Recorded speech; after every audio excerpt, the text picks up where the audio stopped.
जी समृद्ध।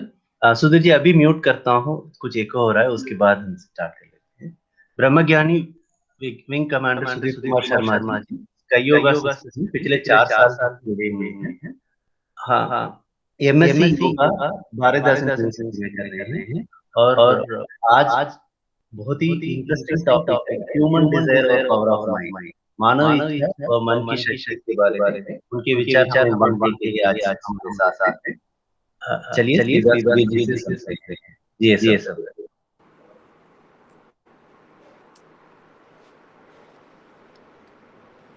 सुधीर जी। हाँ, आपको मेरी आवाज सुनाई दे रही है? हाँ जी। வாழ்க வளமுடன் सर, मैं स्टार्ट? प्लीज सर, வாழ்க வளமுடன்। வாழ்க வளமுடன், வாழ்க வளமுடன், வாழ்க வையகம்।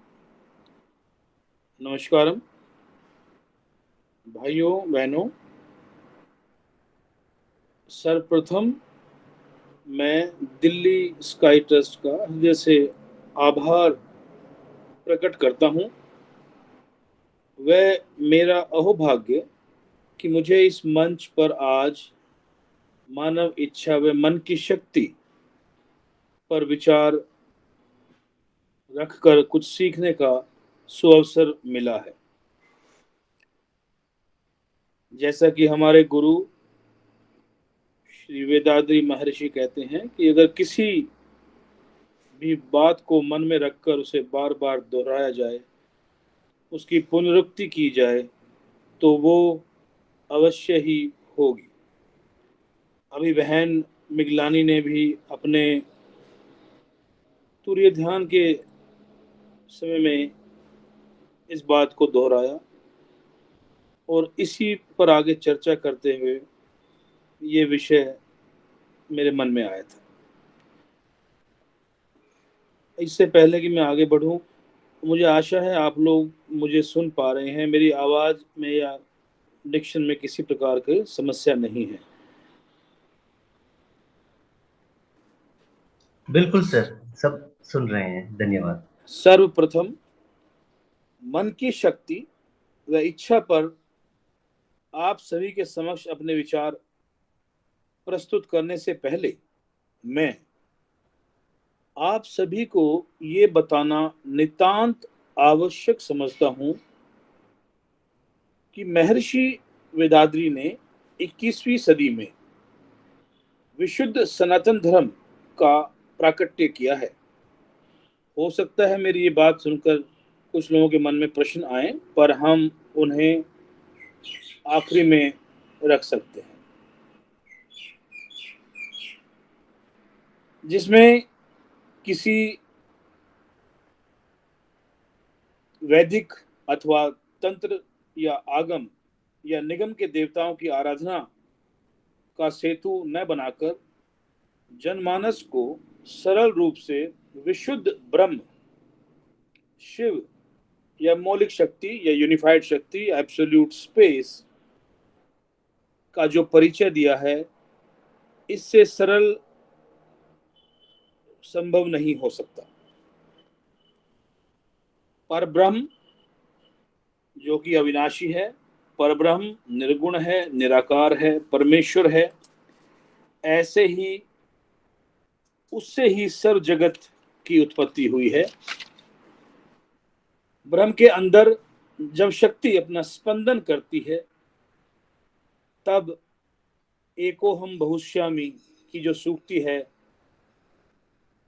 के प्रभाव से उसमें काइनेमेटिक क्यूरिंग से मूलभूत परमाणु या फंडामेंटल पार्टिकल की उत्पत्ति होती है। आप सोचेंगे कि मैं बात तो मन की इच्छा और मन की शक्ति पर कर रहा था।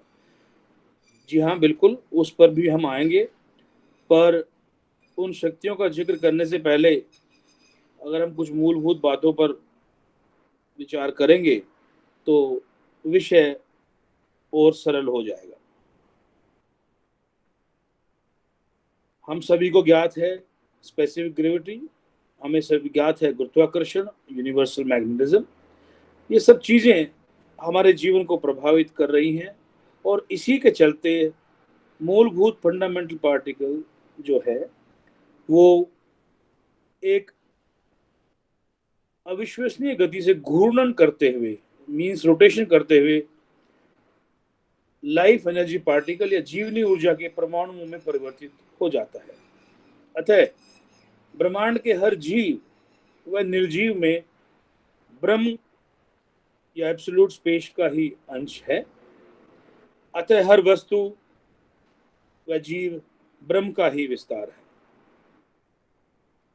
महर्षि ने देवी देवताओं पर आश्रित न होकर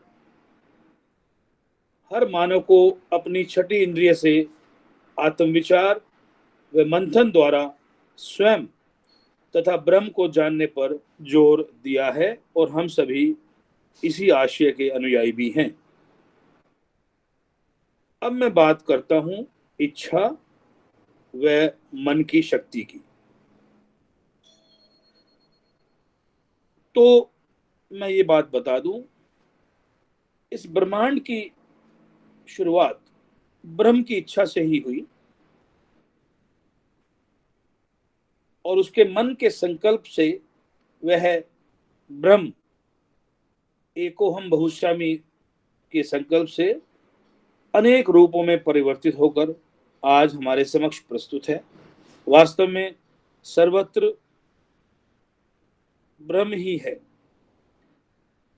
अतः हम मानव जिन्हें छठी इंद्रिय होने का सौभाग्य प्राप्त है, ईश्वर ने हमें अपने विचार की शक्ति से अपने जीवन की दिशा बदलने की क्षमता प्रदान की है।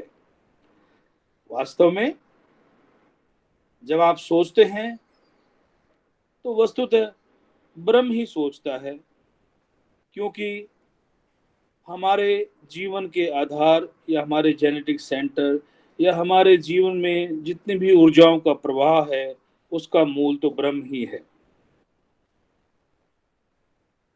अपनी सोच से ब्रह्म ने इस ब्रह्मांड की रचना की। ये जो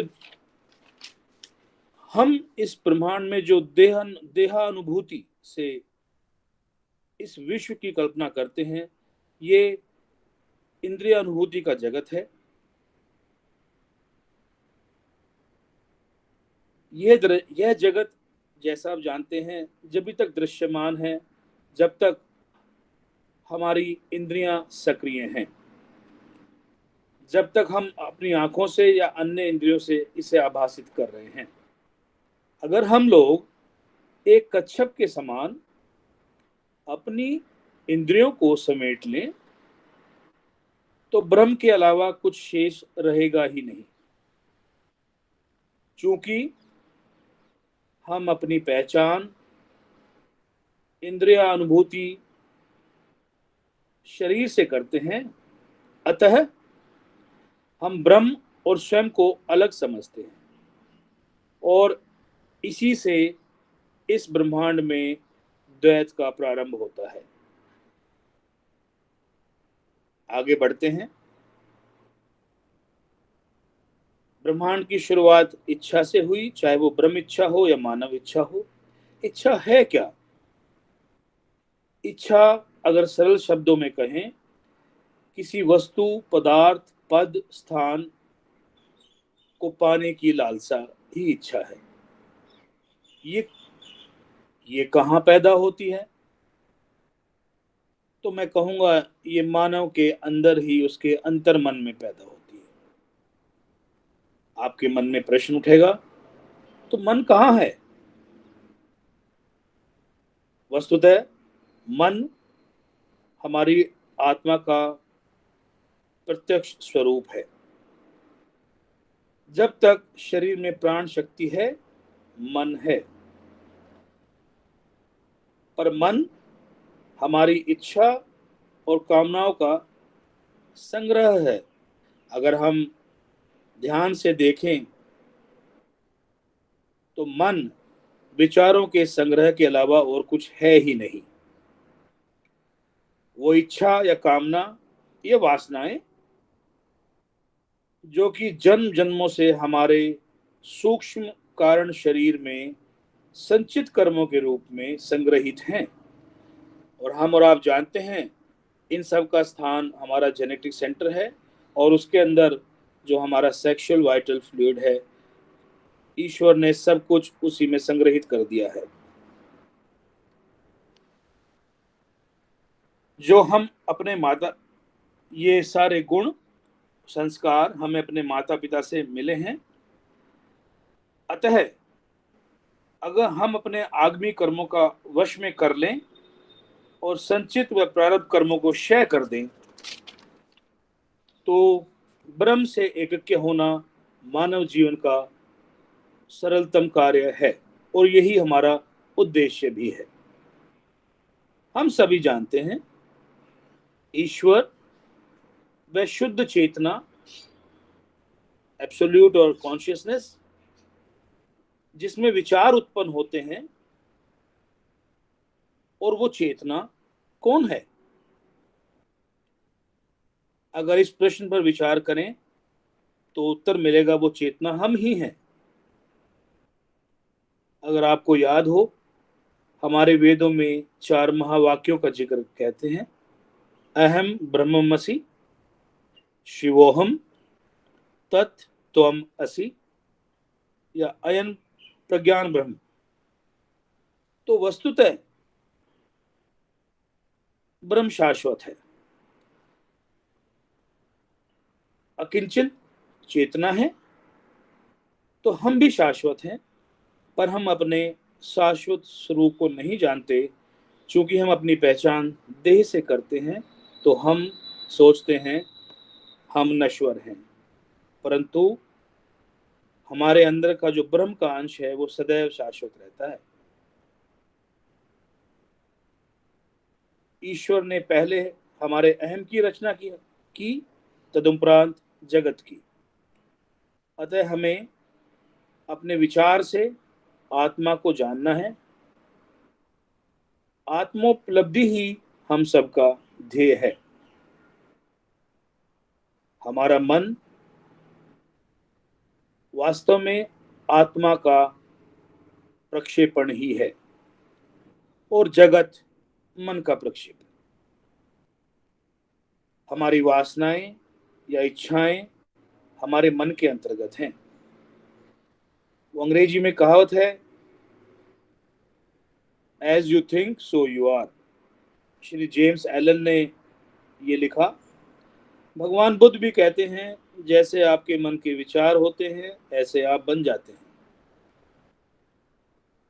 जैसा कि मैं पहले कह चुका हूं, महर्षि वेदांत भी कहते हैं, अगर किसी एक विषय पर हम पुनरुक्ति करके विचार करेंगे तो उसको प्राप्त कर लेंगे। तो किसने सही कहा है? Make a conscious choice and you can create your life. हमें ईश्वर ने अपनी जीवन को अपने अनुसार सृजन करने की शक्ति दी है, अगर हम अपने आंतरिक स्वरूप को जान लें तो। वास्तव में विचार क्या है? विचार एक शब्द है।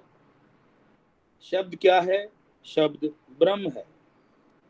जैसा कि हमारे सनातन धर्म का जो मूल आधार है, वहाँ शब्द ब्रह्म की ही चर्चा होती है। देवी देवताओं का निर्माण तो मानव की स्वयं की परिकल्पना है। आपने सुना होगा, शब्द ही नाद है, शब्द ही बिंदु है। मुझे गॉस्पेल ऑफ जॉन में बाइबल से एक छोटी सी बात कहने का अवसर है। बाइबल की शुरुआत होती है, before the God there was word, word was with God and word was God. देखिए, भारत भूमि से हजारों वर्षों दूर मिडिल ईस्ट में जहां न्यू टेस्टामेंट बना, वहां भी शुरुआत शब्द ब्रह्म से ही हुई है।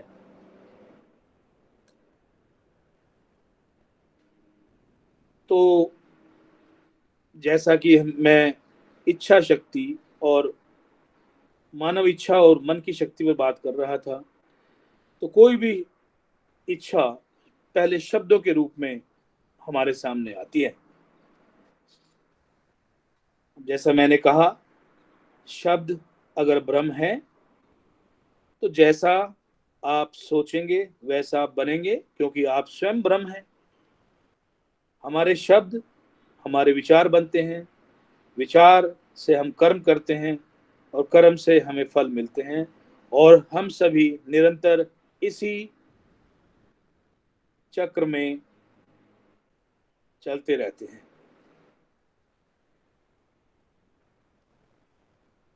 जितने भी मेरे मित्र आज इस बात को सुन रहे हैं, सभी ने कहीं ना कहीं पिछले एक दशक में श्रीमती रोंडा ब्रायन द्वारा लिखी गई किताब सीक्रेट के बारे में भी सुना होगा, पढ़ा भी होगा, कुछ प्रयास भी किया होगा कुछ प्राप्त करने का। जैसा कि वो कहते हैं कि आप अपनी इच्छा करें, इमेजिनेशन करें, और पूरा ब्रह्मांड आपकी इच्छा पूरी करेगा। पर ज़्यादातर केसेस में अगर हम गौर करें तो इच्छाएं पूर्ण नहीं होती, और मानव के अंदर क्रोध व फ्रस्ट्रेशन बढ़ जाती है। ये इच्छाएं पूर्ण क्यों नहीं होती? मानव जीवन इच्छाओं और कामनाओं से ही बना है। अध्यात्म में इच्छाओं और कामनाओं का नाश करना होता है, और संसार में जीने के लिए इच्छाएं और कामनाएं नितांत आवश्यक हैं। आप में से कुछ लोग ये भी कह सकते हैं कि अगर मैं ब्रह्म हूं और अगर शब्द ब्रह्म है तो मेरी इच्छा पूरी क्यों नहीं हुई?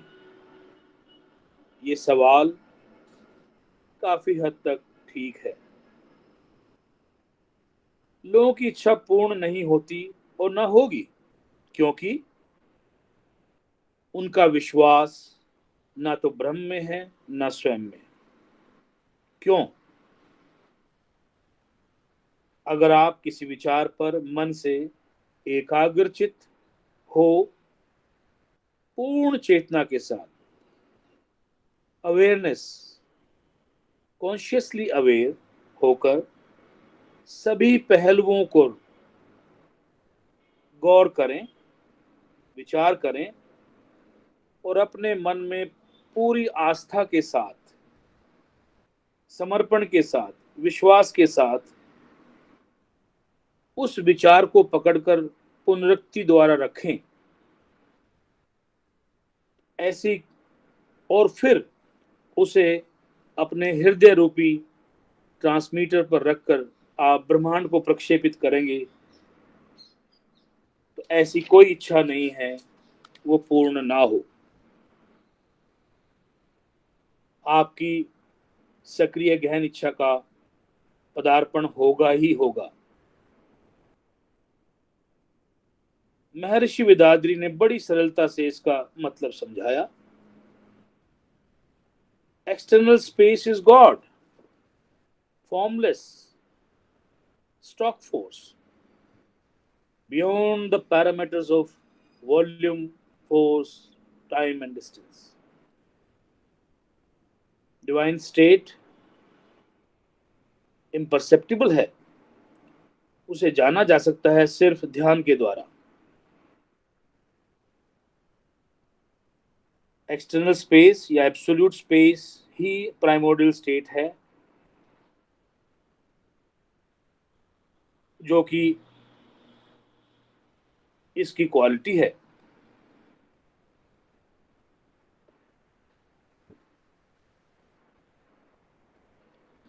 जैसा कि हम सभी जानते हैं, प्राइमोर्डियल फोर्स में प्लेनम, फोर्स, कॉन्शियसनेस और टाइम होता है, और डायनेमिक स्टेट जिसे हम शक्ति कहते हैं, उसके अंदर ट्रांसफॉर्मेशन, मोशन तथा कॉज एंड इफेक्ट होता है। हालांकि ये मुझे शुरू में ही बताना चाहिए था, पर मैं यहाँ जिक्र कर देता हूँ कि जीव और निर्जीव में अंतर क्या है। निर्जीव में फीलिंग्स या परसेप्शन नहीं होता, जबकि जीवों के अंदर परसेप्शन और अनुभूति या भावना होती है। हम सभी ने पढ़ा भी है कि कोई भी वस्तु जिसके अंदर लाइफ एनर्जी फोर्स पार्टिकल्स का सर्कुलेशन या बायोमैग्नेटिक स्पेस का सर्कुलेशन नहीं है, उसके अंदर संवेदनशीलता नहीं होती, क्योंकि माइंड और बायोमैग्नेटिज्म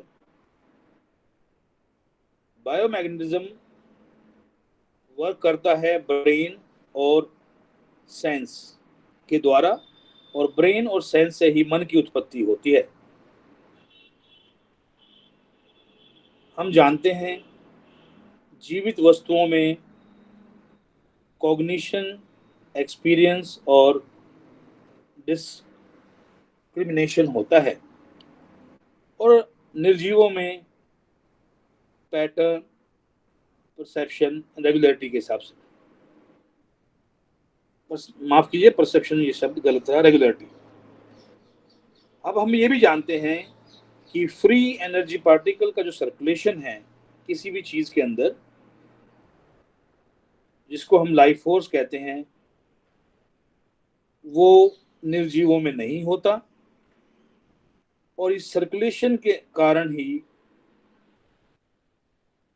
हम किसी को जीव कहते हैं, जो कि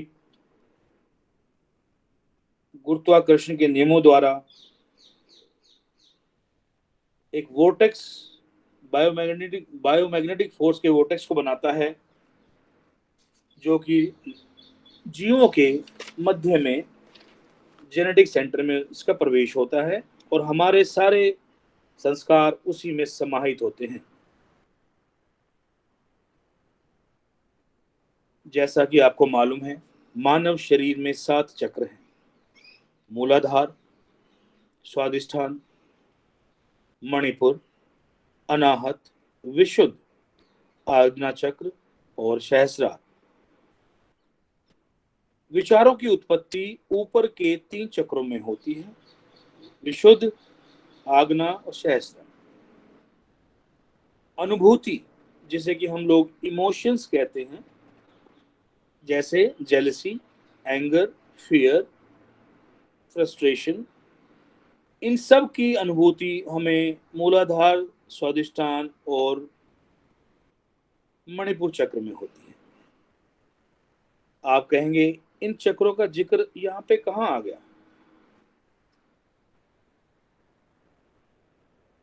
जैसा कि मैंने कहा था, हम सभी के अंदर इच्छाएं होती हैं, और हम चाहते हैं कि हमारा जीवन ईश्वर हमारी इच्छाओं के अनुरूप चलाए। कहीं ना कहीं हमारी इच्छाएं और प्रकृति में सामंजस्य न होने के कारण ही शोभ और दुख की उत्पत्ति होती है। लेकिन चूंकि स्वयं ब्रह्म का वास हमारे अंदर है, अगर हम अपने मन की इच्छाएं जो हमारे 3 चक्रों में होती है ऊपर, उसको हम लोग अनुभूति देकर अपने हृदय रूपी जनरेटर या ट्रांसमीटर के ऊपर भावना के द्वारा ब्रह्मांड में प्रक्षेपित कर दें, तो वो पूर्ण होगी। इस विषय में मैं एक बार फिर बाइबल का एक कहूंगा कि make the 2 into 1, and if you say mountain move, the mountain will move. तो वो 2 एक क्या हैं? वो 2 एक हैं आपके ऊपर के 3 चक्रों की इमेजिनेशन, आपके नीचे के 3 चक्रों की अनुभूति, और उसको भावना के द्वारा हृदय रूपी ट्रांसमीटर पर लाकर ब्रह्मांड में प्रक्षेपित करना।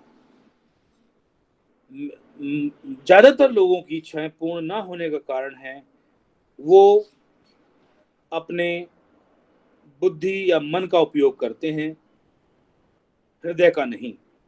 हमारी बहनें, माताएं, वो हृदय से जुड़ी होती हैं, और संत हमारे मणिपुर चक्र से, जो कि हमारी बॉडी का ब्रेन भी है। मणिपुर चक्र ये वो चक्र है जिसका निर्माण माता के गर्भ में सबसे पहले होता है। तदुपरांत हृदय और उसके पश्चात मन का निर्माण होता है। पर भौतिक जगत में हम मन को ज्यादा महत्व देते हैं और हृदय को कम, परंतु स्त्री स्वभाव से ही हृदय से जुड़ी होती है। आशा है मेरी ये विचारों ने आपके अंदर कुछ जागृति की होगी। सज्जनों, इच्छा की उत्पत्ति आपके मन से होती है और मन आपके जेनेटिक सेंटर में संग्रहित संस्कारों का प्रक्षेपण है। अतः आप अपनी इच्छा पूर्ण करना चाहते हो तो आपको विचार को पूर्ण करना होगा, और अगर आप विचार में अनुभूति के साथ भावना का समावेश कर देंगे, बस मन को भटकने नहीं देंगे और अपने इस मन को, अपनी इस इच्छा को अनुभूति के साथ जोड़कर हृदय रूपी ट्रांसमीटर पर आरूढ़ करेंगे तो ये विचार पूर्ण होगा। लेकिन क्यों नहीं होता है? हमारे जीवन में कुछ राक्षस हैं जिनका वध करना नितांत आवश्यक है। वो हैं हमारे इफ एंड बट, अगर मगर किंतु परंतु। ये राक्षस हमें हमारे जीवन में हमारे विचारों पर, हमारी कामनाओं पर विश्वास ही नहीं होने देते कि ये हो भी सकता है, और हम लोग गणित करते रहते हैं, गुणित हो ही नहीं पाते। गुणित होने के लिए आपको ईश्वर को समर्पित करना होता है, और जो हृदय में है उसको ब्रह्मांड को देना होता है। पर हमारा जीवन, ये जो राक्षस हैं इफ बट, अगर मगर किंतु परंतु, इनको हम भारतीय सभ्यता में मधु कैटभ शुंभ निशुंभ आदि के रूप में भी जान सकते हैं। आप जानते हैं आपका मन आपको परिकल्पना की शक्ति देता है, और इसमें इसे ब्रह्मांड में प्रसारित करने के लिए मन की एकाग्रता को सूक्ष्म बनाना अत्यंत आवश्यक है। और हृदय शक्ति ही वह माध्यम है जिसके द्वारा हम इसे एब्सोल्यूट स्पेस में अंकित कर सकते हैं। क्योंकि हमारे अंदर भी एब्सोल्यूट स्पेस है और बाहर भी। तो जब आप विचार करते हैं तो वस्तुतः ब्रह्म ही विचार करता है। आपके विचार आपके मन में संचित बायोमैग्नेटिज्म से जुड़े हुए हैं, पर ध्यान रहे यूनिवर्सल मैग्नेटिज्म और बायोमैग्नेटिज्म का आधार लाइफ फोर्स एनर्जी पार्टिकल ही हैं, जिनकी उत्पत्ति मूलभूत कणों के रूप में होती है, जो कि स्वयं ब्रह्म का ही रूप होते हैं। अतः हमारे जेनेटिक सेंटर का महत्व आप समझ ही गए होंगे। मैं एक बार फिर दोहराऊंगा, मन अगर आपका विश्वास पूर्ण हो, ध्यान एकाग्र हो, धारणा मजबूत हो तथा हृदय रूपी जनरेटर से उसे ब्रह्मांड में प्रसारित कर सके, तो ऐसा कुछ नहीं जो आप इस भौतिक जगत में प्राप्त ना कर पाए। पर ये और जान लें कि आध्यात्मिक जगत में प्रवेश पाने के लिए आपको इन इच्छाओं और कामनाओं का खत्म करना होता है। हम जानते हैं हमारे जीवन में हर रोज लगभग 60,000 विचारों की उत्पत्ति होती है, और अगले दिन भी लगभग 60,000 विचारों की उत्पत्ति होती है। पर आपको ये जानकर आश्चर्य होगा कि हर रोज हमारे विचार वही होते हैं जो कल थे। हम नए विचार ला ही नहीं पाते। हमारी सामाजिक कंडीशनिंग, हमारी पढ़ाई, हमारा वातावरण में जो विचार हमारे मन में घुस जाते हैं वो ऊपर नीचे होते रहते हैं, और यही कारण है कि हमारी क्रिएटिव पावर बहुत कम लोगों के पास होती है, क्योंकि उसे करने के लिए हमें अपने आप से जुड़ना होता है।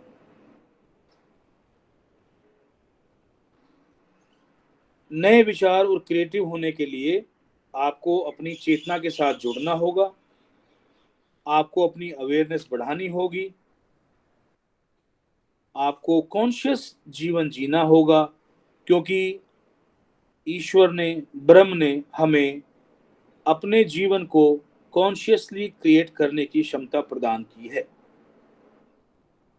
मैं आपको एक बात बताता हूं, ज्यादातर मानवों को ये भी नहीं पता कि वो अपने जीवन से चाहते क्या हैं। बस अपने आसपास के लोगों को देखकर इसी प्रतिस्पर्धा में लगे हुए हैं कि इसके पास ये है तो मुझे भी मिल जाए, फलां के पास वो है तो मुझे भी मिल जाए, ये इसके पास गाड़ी है तो मैं इससे बड़ी गाड़ी ले लूं। पर वास्तव में अपने अंतर मन में झांक कर हम कभी ये जानने का प्रयास ही नहीं करते कि हम क्या चाहते हैं, आगे हमारे जीवन का उद्देश्य क्या है। हम सिर्फ बंदर की भांति एक दूसरे की कॉपी करने में लगे हुए हैं। ब्रह्मांड में सब कुछ है, सिर्फ आवश्यकता है अपनी इच्छाओं को अपने हृदय रूपी जनरेटर पर डालकर प्रसारित करने की, और सब कुछ पाया जा सकता है। आप में से कुछ लोग शायद मेरी बात को काटेंगे भी और कहेंगे भी कि ये बड़ा मूर्खतापूर्ण बात है। पर मित्रों, दोस्तों, ये मूर्खतापूर्ण नहीं। जब आप स्वयं ये जान लेंगे कि आप ही ब्रह्म हैं और इस तथ्य में कोई गलती नहीं है, तो ये संभव होगा। आवश्यकता है सिर्फ ये जानने की आप चाहते क्या हैं। जब आप कोई इच्छा करते हैं तो आपको ये विश्वास होना चाहिए कि आपकी इच्छा पूर्ण हो गई है, आपको वो वस्तु मिल गई है, आपको वो पद मिल गया है, और ऐसा ही होगा। अब आप बोलेंगे ये कैसे संभव है। देखिए दोस्तों, कोई भी मूर्तिकार, पेंटर, संगीतकार जब कुछ नया काम करते हैं, चलिए मैं मूर्तिकार का ही उदाहरण लेता हूँ। मूर्तिकार में और एक साधारण जन में क्या फर्क है। जब एक साधारण जन किसी पाषाण शिला को देखता है तो कहता है ये पाषाण है, पर जब मूर्तिकार देखता है तो वो उसके अंदर एक सुंदर मूर्ति की संरचना को देखता है और वो अपने छेनी हथौड़े से उस मूर्ति के ऊपर जमे हुए एक्स्ट्रा मल को हटाकर मूर्ति को बाहर ले आता है। तो आप विश्वास करेंगे, वो मूर्ति उसके मन में पहले ही होती है और उसके मन में ये पूर्णता विश्वास पहले ही होता है कि ये मूर्ति तो पहले से ही अंदर है। आप इसी प्रकार अपने मन में अगर ईश्वर से कुछ मांगते हैं और ये विश्वास करते हैं कि वो आपको प्राप्त हो गया है, तो किंचित रूप से वो गत काल के साथ साथ आपको प्राप्त होगा। ऐसा हो ही नहीं सकता कि वह ना हो। अब आपको ये विचार करना है कि आप किस प्रकार से अपनी इच्छाओं को पूर्ण करेंगे, एक कॉन्शियस क्रिएशन के द्वारा, अवेयरनेस के द्वारा, अपने हृदय से, भावनाओं के द्वारा। अब मैं अपनी वाणी को विराम देना चाहूंगा। बस आज इतना ही। अगर आपको विश्वास हो तो जान लीजिए कि ये जीवन और अनुभव आपकी अपनी रचना है, क्योंकि आप स्वयं ब्रह्म हैं। वर्ग वलमुड। வாழ்க வளமுடன் जी समृद्ध। बहुत बहुत धन्यवाद शर्मा जी। एक्चुअली वेद महावाक्यों से लेकर आज का फेमस इंग्लिश बुक्स के कोट करके डे टू डे लाइफ में लिंक करके बहुत ही बढ़िया एक कंप्लीट लेक्चर दे दिया आपने। बहुत बहुत धन्यवाद। अभी इसी के साथ किसी को भी सुधीर जी से कुछ सवाल पूछना है या इस वक्तव्य के बारे में अपना विचार प्रकट करना है तो आप राइज हैंड बटन दबा सकते हैं या अनम्यूट करके अपना विचार दे सकते हैं। ये समृद्ध वाल्ट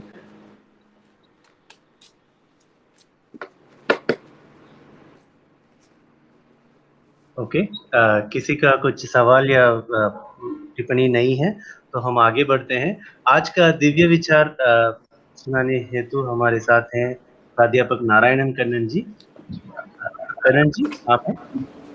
हाँ नमस्कार सर, आवाज आ रही है? जी जी जी।